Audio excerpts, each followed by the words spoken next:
नमस्कार. MPSC स्पर्धा परीक्षा देणारे माझे विद्यार्थी मित्रमैत्रिणींनो, इंग्लिश टू मराठी असं ट्रान्सलेट पण तुम्हाला येतं आणि हे सगळे ट्रान्सलेट मी आपल्या वाळिंबे सरांच्या व्याकरणाच्या पुस्तकातनंच घेतलेले आहे. आता या ठिकाणी love was the keynote of his life इथपासनं they called him Chacha Nehru. आता यामध्ये प्रेम हा त्यांच्या जीवनाचा मुख्य भाग होता. ते लोकांवर प्रेम करत असे म्हणून त्यांना शत्रू नव्हते.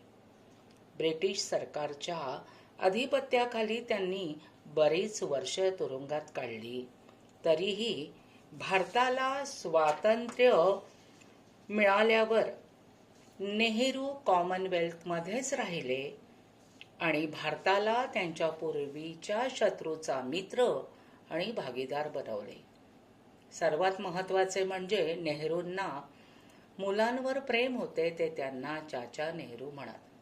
हे सगळं जे आहे हे आपल्या कधी कधी वाचनात येत नाही आणि म्हणून मी त्यातलेच इंग्लिश टू मराठी ट्रान्सलेट तुम्हाला देत आहे.